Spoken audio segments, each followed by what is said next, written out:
Good morning class. हम आप सभी का आचार्य शताब्दी शिक्षा संस्थान के ऑनलाइन क्लास में फिर से एक बार स्वागत करते हैं।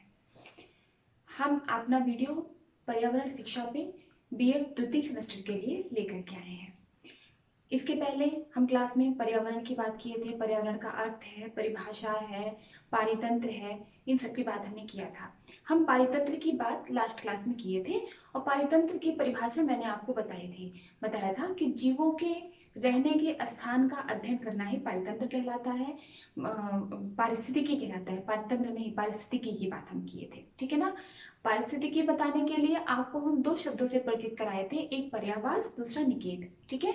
आई होप कि आप पर्यावास और निकेत को अच्छे से समझ लिए होंगे, लेकिन हम क्योंकि क्लास को पुरानी क्लास से रिलेट करके चलते हैं, इसलिए हम पर्यावास और निकेत से अपनी आज की क्लास को कंटिन्यू करेंगे। जो समझे वो ठीक है, जो न्यू स्टूडेंट हो ठीक है वो भी समझ लें, और अगर आपको इसके पहले की कोई चीज समझना हो या जो ना समझ में आए तो कोरिलेशन करने के लिए पुराना वीडियो देख सकते हैं, ठीक है। आइए देखते हैं, हम बात किसकी किए हुए थे, इकोलॉजी की, ठीक है ना, यानी कि पारिस्थितिकी की। और पारिस्थितिकी में हम दो शब्द लिया था, एक था पर्यावास और दूसरा था निकेत। हमने आपको क्या बताया था, अगर आपको याद हो तो, पर्यावास का अध्ययन करने के पहले इसको हम दो भागों में बांटते हैं, पर्या और वास करके देखते हैं। पर्या का मतलब होता है पर्यावरण और वास का मतलब होता है वास स्थान, मतलब कि इसका आशय क्या हो गया, जीवों के रहने का स्थान या जीवों का आवास। पर्यावास मतलब हो गया जीवों का आवास, क्या हो गया, आवास। निकेत का मतलब क्या हो गया, जीवों के कार्य करने की इकाई, मतलब कि कार्यात्मक इकाई। और हमने क्या कहा था, जीवों के आवास की बात में हमने की थी, तो हमने ये बताए थे जीवों का एक भिन्न भिन्न जीवों का आवास भिन्न भिन्न हो सकता है, एक ही जीवों का आवास भिन्न भिन्न जीवों का आवास एक भी हो सकता है, और किसी भी जीव के रहने का स्थान ही किसी के जीव के रहने का आवास ही पर्यावास कहलाता है, ठीक है ना। अगर आपको पर्यावास के परिप्रेक्ष्य में पूछा जाए, क्योंकि ये क्वेश्चन आपके टेट में भी पूछे जाते हैं, अगर पर्यावास के आवास से पूछा जाए, पर्यावास का तात्पर्य है जीवों के रहने के स्थान से एक ही जीवों, पर्यावास के संबंध में क्या कौन सा कथन सत्य है, अगर आपसे ये क्वेश्चन पूछा जाए। अब ऑप्शन सुनिएगा, भिन्न भिन्न जीवों का पर्यावास भिन्न भिन्न हो सकता है, भिन्न भिन्न जीवों का पर्यावास एक हो सकता है, जीवों के रहने का स्थान पर्यावास है, या उपरोक्त सभी। तो आप देखिए कि भिन्न भिन्न जीवों का स्थान एक हो सकता है और भिन्न भिन्न जीवों का स्थान भिन्न भिन्न हो सकता है, अब अलग अलग हो सकता है। दोनों कथन एक दूसरे के विपरीत हैं, लेकिन एक दूसरे का सहयोग कर रहे हैं, तो यहाँ पे कंफ्यूजन की जरूरत नहीं है। यहाँ पे ऑप्शन में उत्तर आएगा उपरोक्त सभी, ठीक है ना, इसलिए बिल्कुल नहीं आप घबराइएगा।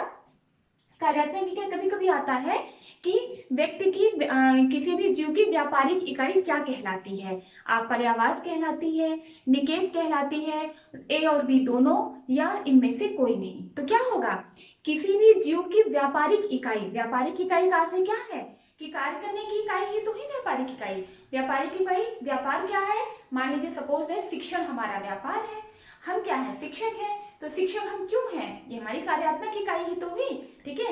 व्यापारिक इकाई ही कार्यात्मक इकाई हुई, तो क्या हुआ, उसे कहते हैं निकेत। इस तरीके क्वेश्चन आपको घुमा फिरा के पूछा जाता है, लेकिन हम ये टेट की बात कर रहे हैं। आपके यहाँ पे आपके कोर्स में सिंपल सा क्वेश्चन आएगा कि आप पारिस्थितिकी से क्या समझते हैं, या पर्यावरण की से क्या समझते हैं, या पर्यावरण और आदमी के बीच क्या संबंध है, इस तरीके से प्रश्न आपके उसमें आएगा। लेकिन हम चूंकि आप आगामी टेट का एग्जाम देने जा रहे हैं, इसे दोनों को रिलेशन करके तब हम पढ़ रहे हैं। अगर अभी से आपको कॉन्सेप्ट क्लियर होता चलेगा तो आपको बहुत ही सुविधा होगी, ठीक है ना। और हमने क्या बताया था, इसी पर्यावास और निकेत के मध्य जो अंतःक्रिया होती है वही कहलाता है पारिस्थितिकी। क्या कहलाता है, वही कहलाता है, अंतःक्रिया ही कहलाता है आपका पारिस्थितिकी, ठीक है ना। अब क्या है, पर्यावास में क्या होता है, पर्यावास में, पर्यावास के मुख्य तीन चीज होनी चाहिए। कौन कौन सी तीन चीज, इस वेद को त्रिभुज के हिसाब से बनाते हैं। अब बताइए, मैम आपने त्रिभुज तो बता दिया, तीनों चीज तो बताया ही नहीं।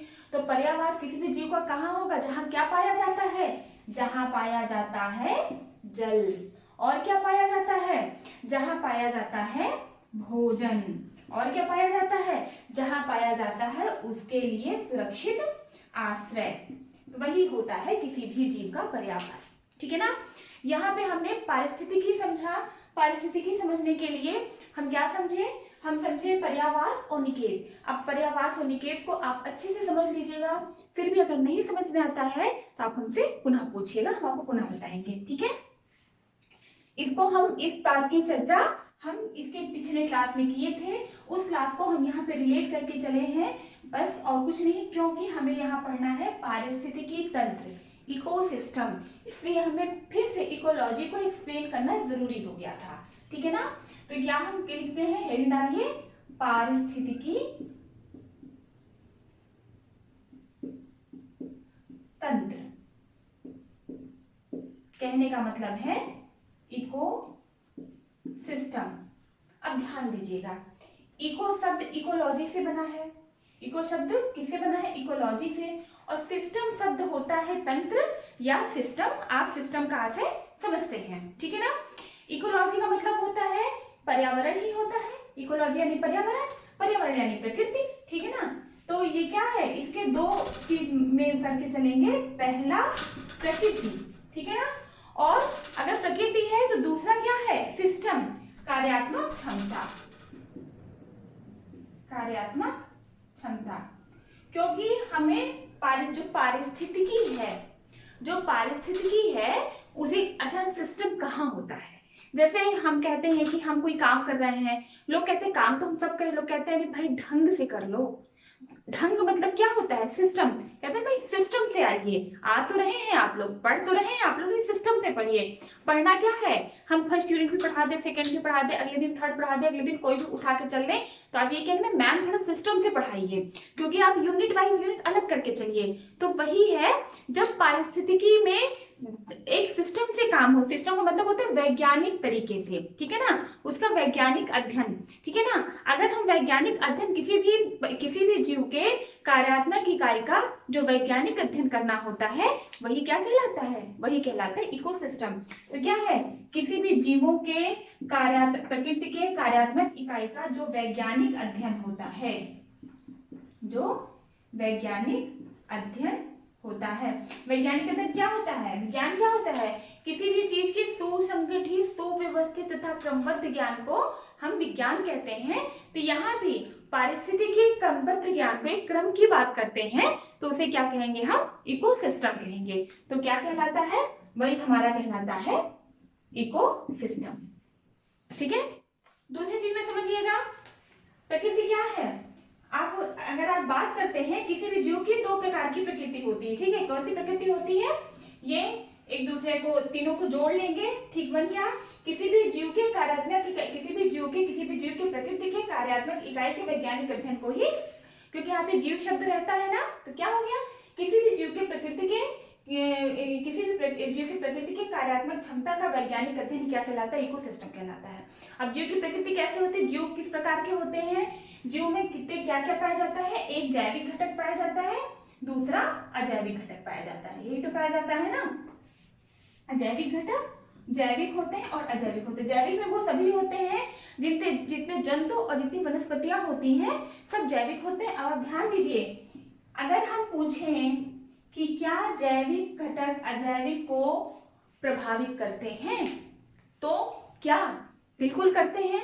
अगर जैविक घटक, अगर जंतु और वनस्पतियां हैं तो पर्यावरण को प्रभावित तो करेंगी ना, पर्यावरण नहीं। जैविक घटक में क्या होता है, खाली जंतु वनस्पति, अजैविक में क्या होता है, मृदा, पहाड़, वायु, जल, ये सभी। तो क्या है, क्या जैविक जंतु वनस्पति अजैविक को प्रभावित करते हैं, हाँ बिल्कुल करते हैं। और क्या अजैविक जैविक को प्रभावित करते हैं, क्योंकि जो हवा है, हवा तेज चल जाए तो अजैविक प्रभावित हुआ, ठीक है ना। मृदा है, मृदा उर्वरक शक्ति खत्म हो जाए तो जैविक प्रभावित हुआ। तो क्या है, ये दोनों एक दूसरे को प्रभावित करते हैं। तो आप उत्तर ये देंगे ना कि हाँ, जैविक घटक अजैविक घटक को भी प्रभावित करते हैं और अजैविक घटक जैविक घटक को भी प्रभावित करते हैं। तो अर्थात इनके बीच क्या होती है, इनके बीच होती होगी क्या, अंतःक्रिया। जब ये दोनों एक दूसरे को प्रभावित करते हैं और इनके बीच होती है क्या, अंतःक्रिया। उसी अंतःक्रिया के वैज्ञानिक अध्ययन को हम क्या कहते हैं, इकोसिस्टम। अब परिभाषा आपकी हो गई, परिभाषा क्या हो गई, क्षेत्र विशेष में पाए जाने वाले व अपने परिवेश से संबंधित सभी पौधों व पशु क्या कहलाते हैं, पारिस्थितिकी तंत्र है। सभी पौधे क्षेत्र विशेष में पाए जाने वाले या अपने परिवेश से संबंधित सभी पौधे और सभी जंतु क्या कहलाते हैं, पारिस्थितिकी तंत्र होता है। ठीक है ना। और फिर किसी भी आकार या किसी भी क्षेत्रीय इकाई के भौतिक जैविक क्रियाओं द्वारा निर्मित एक व्यवस्था ही क्या कहलाती है, पारितंत्र कहलाती है। ठीक है ना। डेफिनेशन आप आराम से नोट कर लीजिए। चलिए हम डेफिनेशन आपको नोट कराते हैं पारितंत्र की। आपको याद करने की आवश्यकता नहीं है। आप डेफिनेशन अगर आप ऐसे समझते चलेंगे, आपको डेफिनेशन अच्छे से समझ में आ जाएगी और आपको याद करने की जरूरत भी नहीं पड़ेगी। तो क्या हुआ, किसी भी आकार की किसी भी क्षेत्रीय इकाई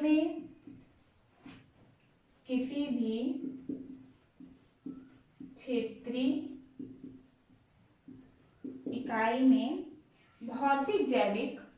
भौतिक तथा जैविक क्रियाओं द्वारा निर्मित व्यवस्था पारितंत्र कहलाती है। पारितंत्र कहलाती है। कहने का आशय है सिस्टम, परिस्थितिकी या पर्यावरण को अगर हम सिस्टम से उसका अध्ययन करते हैं या तो सिस्टमैटिक ढंग से अध्ययन करते हैं, वही हमारे क्या कहलाता है, पारितंत्र कहलाता है। कहने का अर्थ है क्षेत्र विशेष में पाए जाने वाली और अपने या फिर अपने परिवेश से संबंधित सभी पेड़ पौधे या सभी जीव क्या है, पारितंत्र है। ठीक है ना। पारितंत्र को अगर हम समझते हैं तो हम यहाँ सबसे पहले जानेंगे क्या, पारितंत्र के घटक। ठीक है, हमें यहाँ सबसे पहले जानने की आवश्यकता किस चीज की है, आपके अपने पारितंत्र के घटक की। ठीक है, पारितंत्र के घटक की बात करते हैं। अब हम बात करते हैं यहाँ पे, आपने सुना होगा उत्पादक है, उपभोक्ता है, अपघटक है, अपमार्जक है, ये सब चीज आपने सुनी होगी। फिलहाल यहाँ पे पारितंत्र के घटक की बात करते हैं। तो क्या होगा, पारितंत्र के घटक, हम किसी के घटक को, किसी कंपोनेंट को जान लेंगे तो वो हमको अच्छे से समझ में आ जाएगा। ठीक है, अब देखिए, जैसे किसी भी पर्यावरण, किसी परिस्थिति की हम जैविक अजैविक की बात करते हैं ना, तो क्या कौन से घटक हुए, एक जैविक घटक, एक जैविक हो गया, दूसरा कौन सा हो गया, दूसरा अजैविक हो गया। जैविक कौन से है, जो जीवित रहते हैं, जीवित हैं जंतु वनस्पति। तो जैविक जंतु वनस्पति को हम यहाँ पे 3 भागों में बांटे हैं। पहला कौन सा है, उत्पादक, दूसरा कौन सा है, उपभोक्ता, तीसरा क्या है, अपघटक। कॉपी कलम रख दीजिए और यहाँ पर आप सिर्फ समझिए, उत्पादक, उपभोक्ता, अपघटक। ठीक है ना। अगर हम अजैविक की बात करते हैं तो कौन कौन सा कारक हो गया, भौतिक कारक यानी कि ताप, दाब और मात्रा, कार्बनिक कारक, अकार्बनिक कारक।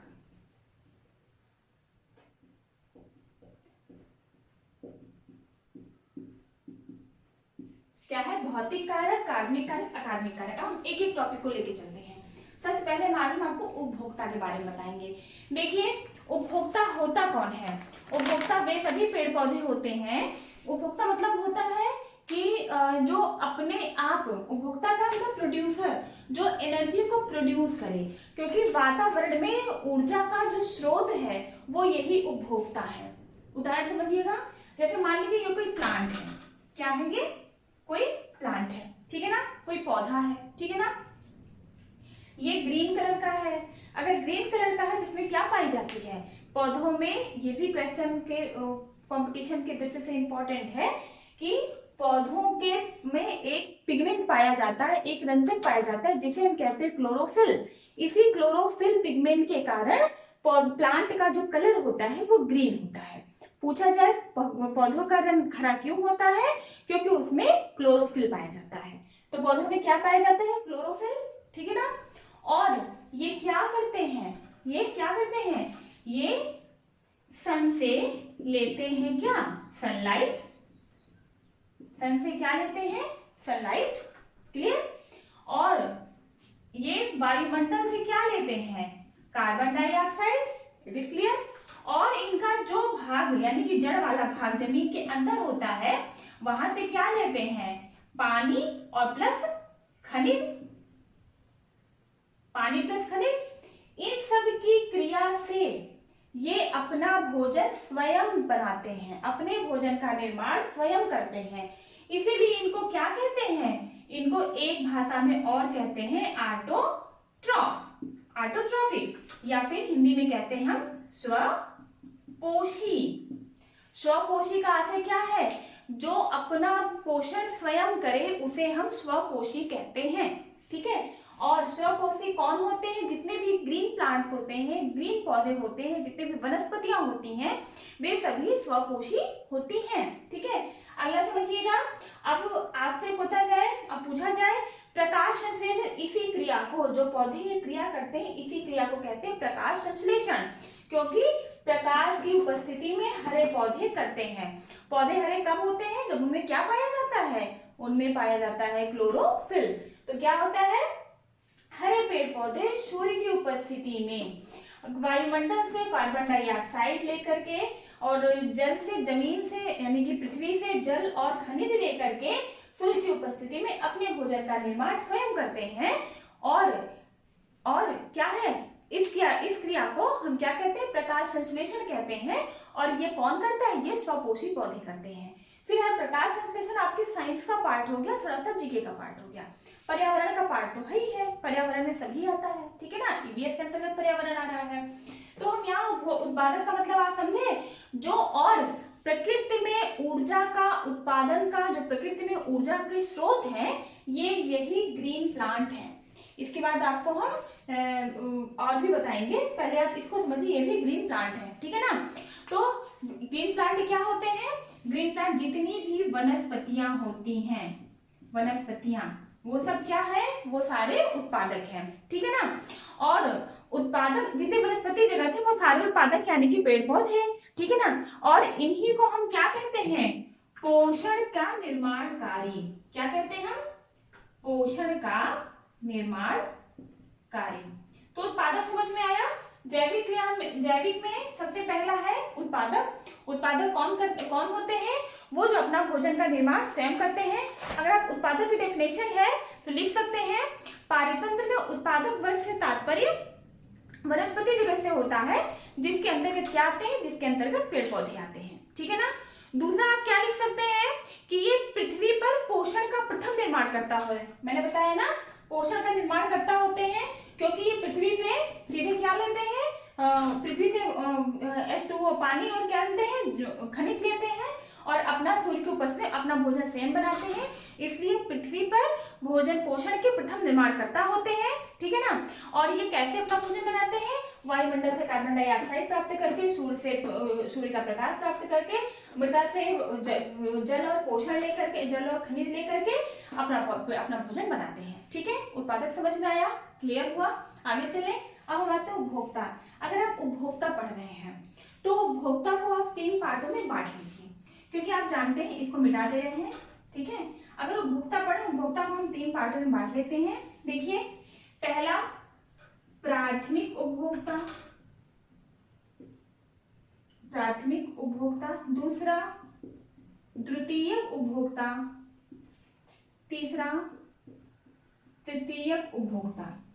इसके बाद चौथा भी आता है, उसे कहते हैं हम टॉप उपभोक्ता। मतलब होता है ये कंज्यूमर, टॉप कंज्यूमर, ठीक है ना, या उच्च श्रेणी का उपभोक्ता। आप पढ़ते होंगे, आपने कहीं पढ़ा होगा, उच्च श्रेणी का उपभोक्ता हम बता दे रहे हैं, लेकिन ये तृतीयक उच्च श्रेणी लगभग एक ही है।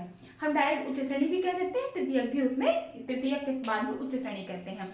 अगर हमारा जो पोषक स्तर है 4 स्तर का है, 5 स्तर का है, तब तो उच्च श्रेणी का आया। अगर 4 स्तर का है तो उत्पादक, प्राथमिक, द्वितीयक, तृतीयक पे ही समाप्त हो जाता है।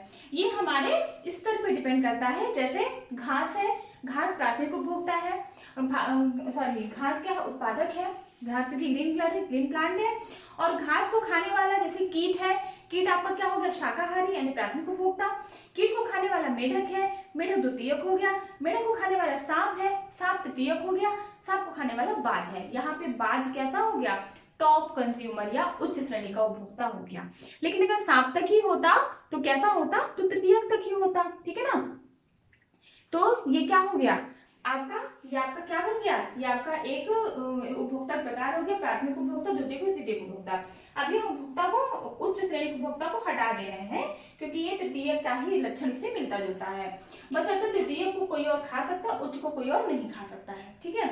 देखिए प्राथमिक उपभोक्ता में वो सभी कैसे आते हैं, शाकाहारी जंतु आते हैं। अगर आपने आहार के आधार पे पढ़ा होगा तो जंतुओं को 3 प्रकार से जाना होगा, एक शाकाहारी, एक मांसाहारी, एक सर्वाहारी। शाकाहारी वो होते हैं जो हरे पेड़ पौधों को खाते हैं, और मांसाहारी वो होते हैं जो शाकाहारी जंतुओं को खाते हैं, और सर्वाहारी वो होते हैं जो भोजन भी करते हैं, मतलब पेड़ पौधों से भी भोजन प्राप्त करते हैं, पोषण प्राप्त करते हैं और जंतुओं को भी खाते हैं, ठीक है ना। मनुष्य कैसा है, मनुष्य सर्वाहारी है, ठीक है ना। तब क्या हो गया, ये क्या हो गया आपका हो गया प्राथमिक उपभोक्ता यानी कि शाकाहारी। अब शाकाहारी को हम क्या कहते हैं, शाकाहारी को हम क्या कहते हैं, प्राथमिक उपभोक्ता, ठीक है। तो ये कैसे होते, ये सीधे वनस्पतियों से अपना पोषण प्राप्त करते हैं। शाकाहारी जंतु वनस्पतियों से सीधे अपना पोषण प्राप्त करते हैं, ठीक है। अगर हम द्वितीयक की बात करते हैं, द्वितीयक कौन सा हो गया, द्वितीयक हो गए आपके मांसाहारी, ठीक है। ध्यान दीजिएगा, जो मांसाहारी है इसको द्वितीयक उपभोक्ता कहते हैं, और ये कैसे प्राप्त करते हैं, ये अपना भोजन प्राथमिक उपभोक्ता को खाकर प्राप्त करते हैं। जैसे एक यहाँ पे हम बना दे रहे हैं, जैसे मान लीजिए आपका घास है, घास आपका क्या हो गया, उत्पादक हो गया, ठीक है। घास को खाने वाला कौन है, कोई भी कीट है, कीट क्या हो गया, प्राथमिक उपभोक्ता हो गया, ठीक है। प्राथमिक उपभोक्ता को खाने वाला, इस कीट को खाने वाला आपका मेढक है, ठीक है। मेढक कैसा हो गया आपका, द्वितीयक उपभोक्ता हो गया, ठीक है। अब इसके बाद हम बात करते हैं तृतीयक उपभोक्ता की। ध्यान दीजिएगा तृतीयक उपभोक्ता किसे कहते हैं। तृतीयक उपभोक्ता क्या करते हैं, ये जो है तृतीयक उपभोक्ता आपके द्वितीयक उपभोक्ता को खाते हैं, और तृतीयक उपभोक्ता एक खाते हैं, इसलिए इसको हम क्या कहते हैं, ये सर्वाहारी होते हैं। एक चीज ध्यान दीजिएगा, ये सर्वाहारी होते हैं, ठीक है ना। तो इनको मेढक कैसा हो गया, प्रथम प्राथमिक हो गया, द्वितीय हो गया, और मेढक को खाने वाला हो गया सांप हो गया, ठीक है ना। सांप कैसा हो गया, तृतीय उपभोक्ता हो गया। ये आपकी बन गई एक खाद्य श्रृंखला, ठीक है। तो उपभोक्ता में 3 पार्ट हो गए, प्राथमिक उपभोक्ता, द्वितीय उपभोक्ता, तृतीय उपभोक्ता। प्राथमिक उपभोक्ता को शाकाहारी कहते हैं, उनके आहार लेने के आधार पर बांटते हैं। तो द्वितीय उपभोक्ता मांसाहारी है, तृतीय उपभोक्ता सर्वाहारी। ये आपका एक आहार सिस्टम, एक आपका खाद्य श्रृंखला बन गई, ठीक है। अब हम आते हैं अपघटक पे। अगर इसको आप स्क्रीनशॉट ले लीजिए, इसको मिटाना चाहते हैं, ठीक है। अगर हम अपघटक की बात करते हैं तो हम 2 टर्म को समझते हैं, एक डिकम्पोजर, दूसरा स्कैवेंजर। अपघटक की इंग्लिश होती है, इंग्लिश में समझ लीजिए, कोई भी इंग्लिश में आता है। उत्पादक मीन्स प्रोड्यूसर, उपभोक्ता मतलब कंज्यूमर, प्राइमरी मतलब प्राथमिक मतलब primary consumer, secondary consumer, tertiary consumer. अगर सांप के आगे बाज होता है तो वो हो गया टॉप कंज्यूमर, ठीक है ना। इसी को एक चीज ध्यान दीजिएगा, तृतीय उपभोक्ता को ही हम संवहनीय वाहक कहते हैं, ठीक है ना। संवहनीय वाहक क्यों कहते हैं, क्योंकि उपभोक्ता अपने भोजन पोषण के क्रम को तोड़ता है, इसलिए इसको संवहनीय वाहक कहते हैं, ठीक है। कैसे कहते हैं, क्योंकि घास को बकरी खाती है, बकरी को शेर खाता है, बकरी को मनुष्य भी खाता है, तो क्या वो श्रृंखला टूट गई ना, श्रृंखला टूटी नहीं, वो श्रृंखला बट गई ना, तो इसको क्या कहते हैं, इसको हम संवहनीय वाहक भी कहते हैं। यही पे लिख लीजिए, कभी कभी क्वेश्चन पूछा जाता है, संवहनीय वाहक किसे कहते हैं, तृतीय उपभोक्ता को। क्यों कहते हैं, क्योंकि ये अपने पोषण लेने के क्रम को तोड़ देता है, क्योंकि उपभोक्ता का क्रम ये तोड़ देता है। कैसे तोड़ देता है, हमने आपको बताया था, घास से बकरी, बकरी से मनुष्य, या बकरी से शेर, तो ये क्या हो गया, तोड़ दिया ना क्रम। तो इसे कैसे कहते हैं, तृतीय को ही क्या कहते हैं, संवहनीय वाहक कहते हैं, ठीक है। अब हम इसको मिटाएंगे आपको अपघटक समझाने के लिए। अपघटक आप ध्यान से समझिएगा, क्योंकि अपघटक समझने के लिए क्वेश्चन बहुत आता है और 2011 में भी आया था और इसके बाद के भी टेट पेपर में आया था। ठीक है, तो हम आते हैं अपघटक पे। देखिए अपघटक समझने के लिए हम दो चीज समझेंगे, एक समझेंगे अपघटक, दूसरा समझेंगे अपमार्जक। ठीक है, अपघटक और दूसरा अपमार्जक। ठीक है ना, आप यहाँ पे सिर्फ समझने का प्रयास करिए, पर्यावरण रटना नहीं है, सिर्फ समझना है। ठीक है, अपघटक किसे कहते हैं, अपमार्जक कहते हैं। अपघटक की इंग्लिश होती है डिकम्पोजर, इसकी इंग्लिश होती है इसके व्यंजन। ठीक है, अगर हम डिकम्पोजर की बात करते हैं तो अपघटक इसके व्यंजन पहले समझ लीजिए। इसके व्यंजन मृत जीव जंतुओं को खा करके, मृत जीव जंतुओं को खाता है। ठीक है ना, और क्या करता है, पूरा पचा जाता है, उसका पोषण कर लेता है, पूरा पचा जाता है। ठीक है, इसलिए इसको पर्यावरण का मेहतर या सफाई कर्मी कहते हैं। जैसे कुत्ता, ठीक है ना, जैसे कुत्ता के बाद जैसे चील, कौवा, बाज। ठीक है ना, ये सब क्या है, ये सब पर्यावरण में कोई मृत जीव होते हैं तो उनको खा करके उनको पचा लेते हैं। ठीक है, उनमें सड़न गलन नहीं फैलती है, उनको पचा लेते हैं। तो ये क्या हो गए, इसे कहते हैं मेहतर। यानी कि मेहतर का मतलब क्या होता है, सफाई कर्मी। अब यहीं से प्रश्न पूछा जाता है, प्रश्न क्या पूछा जाता है, वातावरण का मेहतर कौन है। आपको ऑप्शन दे दिया गया, बकरी, कुत्ता, गाय, मतलब कुछ भी, या सूक्ष्म जीव दे दिया गया, या वातावरण का सफाई कर्मी कौन है, सूक्ष्म जीव, कुत्ता, गाय, इस तरह से आपको एग्जाम्पल दे दिया गया। तो क्या होगा, कुत्ता। क्यों, क्योंकि कुत्ता किसी भी मृत जंतु को खा करके पचा लेता है और कोई गंदगी वहां पे नहीं करता है, नहीं छोड़ता है। तो इसे क्या कहते हैं, अपमार्जक। अपमार्जक की डेफिनेशन आपको लर्न हो गई, डेफिनेशन लर्न करने की जरूरत है, इसे समझने की जरूरत है। ऐसा जीव जो मृत जीवों से सीधे भोजन प्राप्त करता है उसे हम क्या कहते हैं, अपमार्जक कहते हैं। और इन्हीं अपमार्जक को ये सीधे मृत जीवों के शरीर से भोजन प्राप्त करते हैं और वहां पर कोई भी अवशेष नहीं छोड़ते हैं, इसलिए क्या कहते हैं, इसको पर्यावरण का मेहतर या सफाई कर्मी भी कहते हैं। ये प्रश्न आ चुका है आप पिछली परीक्षाओं में, इसलिए बता रहे हैं। ठीक है, हम जहां पे जो क्वेश्चन इंपॉर्टेंट है उसको पॉइंट आउट करते चल रहे हैं, इसको समझना आपके ऊपर डिपेंड करता है। तो अपमार्जक समझ में आ गया, इट मींस इसके व्यंजन समझ में आ गया। अब हम पढ़ते हैं अपघटक पे।